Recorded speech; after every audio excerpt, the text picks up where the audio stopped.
लोगों के अंदर एक पसोपेश में उलझनों में लोगों को उलझाया जा रहा है कि आपके मामा की लड़की से शादी नहीं होगी, खाला की लड़की से शादी नहीं होगी, अंदरूनी रिश्तेदारी नहीं होगी, सब गलत बात है।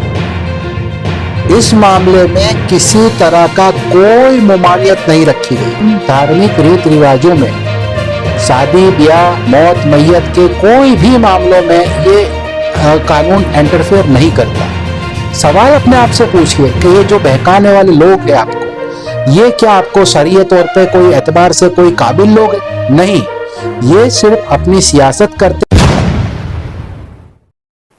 मैं अनवर हुसैन शेख सूफी स्कॉलर हूँ, गुजरात राज्य वक्फ ट्रिब्यूनल का पूर्व सदस्य रह चुका हूँ और गुजरात हाई कोर्ट में एडवोकेट के तौर पे मैं प्रैक्टिस करता हूँ। जो बात आपने बताई यूसीसी के मुतालिक, यूसीसी जो है यूनिफॉर्म सिविल कोड, ये सिर्फ मुसलमानों का कानून नहीं है, ये तमाम कौम का कानून, जिसमें गुजरात में बसने वाली हर कौम, हर समुदाय, उसमें हिंदू भी आ गया, मुसलमान भी आ गया, सिख भी आ गया, ईसाई भी आ गया, पारसी भी आ गया, जैन भी आ गया, हर कौम का ये कानून है। तो ये कहना कि सिर्फ यूसीसी मुसलमानों के लिए कानून लाया गया है, मुसलमानों की अगर तादाद गिनी जाए गुजरात में तो 6.5 करोड़ की कुल आबादी में से 45 से 50 लाख की आबादी, मतलब 6 करोड़ की आबादी जो है वो हिंदू समाज की और दूसरे समाज की है। तो ये कानून जो है ये सभी पे लागू हो रहा है। अब जब समानता की, इक्वालिटी की जगह अगर हम बात करते हैं, आर्टिकल 14 से हर एक को संविधान ने एक अधिकार दिया है, तो फिर एक संविधान के अंदर 2 धाराएं क्यों? आप पहले ये तय कीजिए कि मुसलमान इस्लामी हुकूमत को मानता है या देश के कानून को मानता है। अगर इस्लामी कानून को अगर मानता है तो हमारे यहाँ पे इस्लामी कानून आज यहाँ पे नहीं है, यहाँ पे देश संविधान से चलता है। तो संविधान के मुतालिक हमको यहाँ पे जो बात करनी है वो करनी पड़ेगी। रही बात यूसीसी की, तो यूसीसी के अंदर ऐसा कोई प्रावधान नहीं है। मेरी बात लिख के रखिए, 2 बार मैं बोलता हूँ, मेरी बात लिख के रखिए कि ऐसा कोई प्रावधान नहीं है जो मुसलमानों को तकलीफ पहुंचाता हो। जब हम शादी ब्याह करते हैं तो शादी ब्याह तो हमें अपने ही धार्मिक रीति रिवाजों से करना है, उसमें किसी तरह की कोई पाबंदी नहीं है। या कोई आदमी ये कहे कि आपका रिश्तेदारी के अंदर चचा फूफा मासा मौमी चाची फूफी, जो चीज़ें हराम इस्लाम में कही गई है, जिनसे निकाह इस्लाम में हराम है, वो सारी चीज़ें उसमें रखी गई है कि जो चीज़ें वो कानून के अंदर ये प्रावधान रखा गया है कि जो शरीयत के तौर पे जिसके साथ में निकाह हराम है वो उसको इस कानून में भी हराम ही बताया है।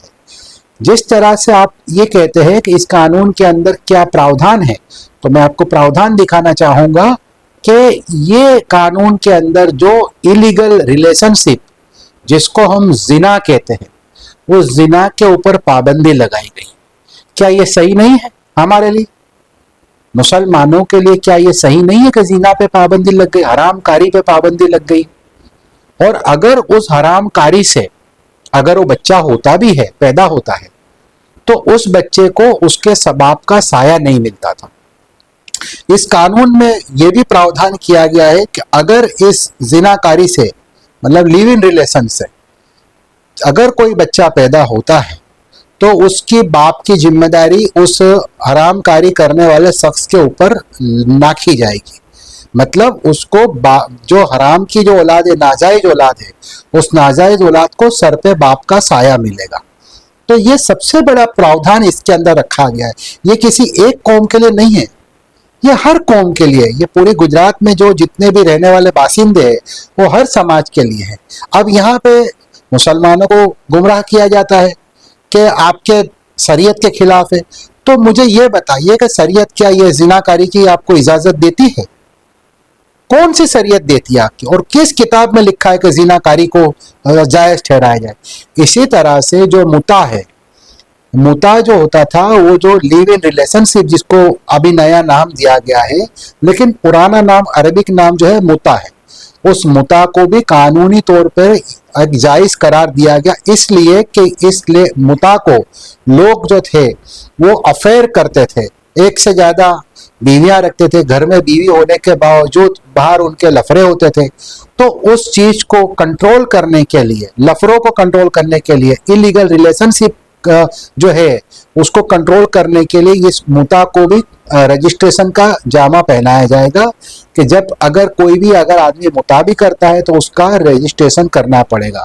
अब ये इस्लामी हुकूमत के अंदर जब हजरत उमर बिन खत्ताब रज़ियल्लाहु ताला अन्हु का जब ये दौर था तो मुता को हराम कर दिया गया था। आज हमारे अहले सुन्नत भाइयों के करीब मुता हराम है। तो ये मुता हराम को अगर रजिस्टर करने की बात आई है तो इसमें इस्लामी तरीके से क्या हमारे लिए गलत हो रहा है? सवाल अपने आप से पूछिए कि ये जो बहकाने वाले लोग हैं आपको, ये क्या आपको शरीय तौर पे कोई एतबार से कोई काबिल लोग हैं? नहीं, ये सिर्फ अपनी सियासत करते जैसे हमेशा करते आए हैं। हर कानून के ऊपर इन्होंने उंगली उठाई है, नुक्ताचीनी की है, लेकिन आखिरकार ये सारे लोग जो है ये कॉम्प्रोमाइज हुए हैं। ये पहले जो है विरोध करते हैं, मुसलमानों को उकसाते हैं, सड़कों पर लाते हैं और अपनी राजनीति करते हैं। तो ये चीजें न होने दे। आप खुद इस चीज का स्टडी कीजिए। मैंने जब ये कानून बनने वाला था उसके पहले भी जब पहली मीटिंग जब हुई थी गुजरात की, उस मीटिंग में पिछले साल 4/2/2025 को जब ये जस्टिस रंजना देसाई जो रिटायर्ड सुप्रीम कोर्ट के जज है, उनकी पहली मीटिंग के अंदर मैं मौजूद था और उस दौरान मेरी 20 से 25 मिनट तक इस मामले को लेकर बहस हुई थी और सारी चीज़ें मैंने ये बताई थी। जो चीज़ें हमारे में मुसलमानों के अंदर उस परसेप्शन से जो चीज़ें होनी चाहिए वो हर बात मैंने उनके साथ खुलकर बात की थी। तभी उन्होंने बताया था कि हम धार्मिक रीत रिवाजों में, शादी ब्याह, मौत मैयत के कोई भी मामलों में ये कानून इंटरफेयर नहीं करता है। ये बात सिर्फ करता है हक और बातिल की। यहाँ विरासत किसको देना, विरासत किसको नहीं देना, विरासत का कौन हकदार है, विरासत का कौन हकदार नहीं है, उसके ऊपर सारी बात की गई है। यहाँ पे शादी ब्याह का रजिस्ट्रेशन कैसे करना और उसके अगर आपने निकाह किया है तो निकाह का तलाकनामा कैसे लेना, अगर कोई आपकी अनबन हो रही है, परेशानी हो रही है एक निकाह करने से या तकलीफ हो रही है, तो आपको उसका डाइवोर्स कैसे लेना, उसकी पूरी कानूनी तौर पर उसकी एक हिकमत दी गई है। इसी तरह से जो बच्चों की जो विरासत का जो मसला है, हमारे यहाँ पे एक सबसे बड़ा मसला था हिबा का।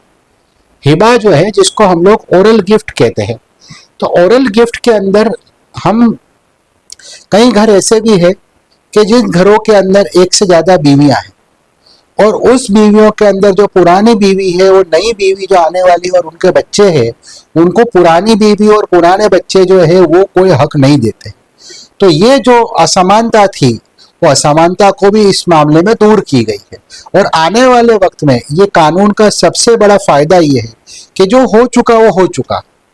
अब आज से जो कानून जब से पास हो रहा है 2026 से मार्च की 25 तारीख 26 तारीख जब से कानून पास होगा तब से उसके बाद के दिन से, उसके पीछे के दिनों से नहीं, रेट्रोस्पेक्टिव इफेक्ट से नहीं, लेकिन उसके बाद से जो कानून जब से लागू होगा तब से ये चीजें लागू पड़ेगी। आज के मामले में जो लोगों के अंदर एक पसोपेश में उलझनों में लोगों को उलझाया जा रहा है, क्या आपके मामा की लड़की से शादी नहीं होगी, खाला की लड़की से शादी नहीं होगी, अंदरूनी रिश्तेदारी नहीं होगी, सब गलत बात है। इस मामले में किसी तरह का कोई मुमानियत नहीं रखी गई, आपको हर तरह से छूट दी गई है। रिश्तेदारी आपको कैसे करना, रिश्तेदारी जोड़ने में कानून काम नहीं करता है, रिश्तेदारी तोड़ने में कानून काम करता है। जब अगर कानून का उल्लंघन होगा, अगर किसी को तलाक चाहिए तो फिर कानून आएगा, लेकिन शादी आपको आपके रीत रिवाजों से ही करनी है, उसमें कानून कोई बाध्य नहीं होता है। सूफी साहब, आपने शुरुआत में कहा कि ये तमाम लोगों के लिए है, लेकिन आदमी या मुस्लिम समुदाय के लोगों में डर जो है वो इस वजह से है कि आदिवासी समुदाय के लोगों से इससे बरी कर दिया गया, इसलिए ऐसा कहा जाता है कि मुसलमानों को टारगेट करने के लिए लाया गया। ये सबसे बड़ी बेवकूफ़ी है और सबसे बड़ी जहालत है।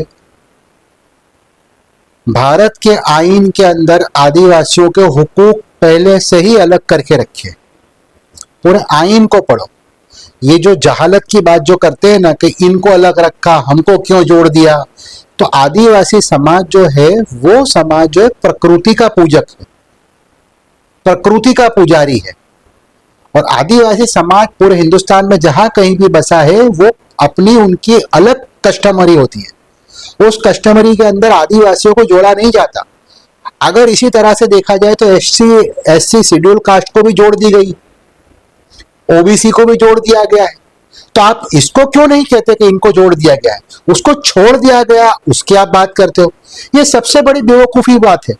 खुद जिनका संविधान के ऊपर कोई पढ़ाई नहीं है, संविधान को पढ़ा नहीं है, संविधान को समझा नहीं है, ऐसे लोग ऐसी उलूल जुलूल बातें करते हैं। और मुझे अफसोस होता है ऐसे पढ़े लिखे मुसलमानों पर कि जो लोग खुद समझते हैं, खुद मुताला करें उस चीज का कि भाई कौन सी चीज गलत है।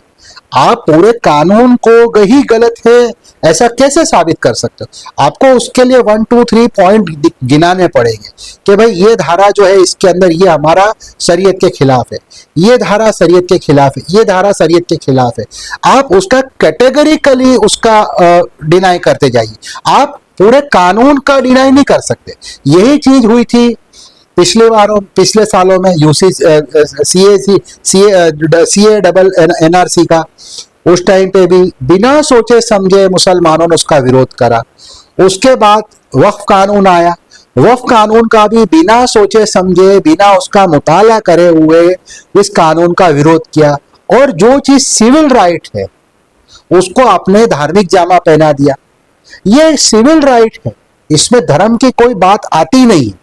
ये सबको इक्वालिटी की राइट है। जिस तरह से आप 20% मुसलमान उस चीज के अंदर कानून के अंदर आ रहे हो दायरे में, तो 80% हिंदू भी आ रहा है। ये भी सोचिए कि सारे लोगों के एक तरह से पूरा कानून बनेगा तो एक ही तरह से सबका न्याय मिलेगा। जो बेटी का 50% हिस्सा देना है तो वो सारे लोगों को देना पड़ेगा, सिर्फ हमें नहीं।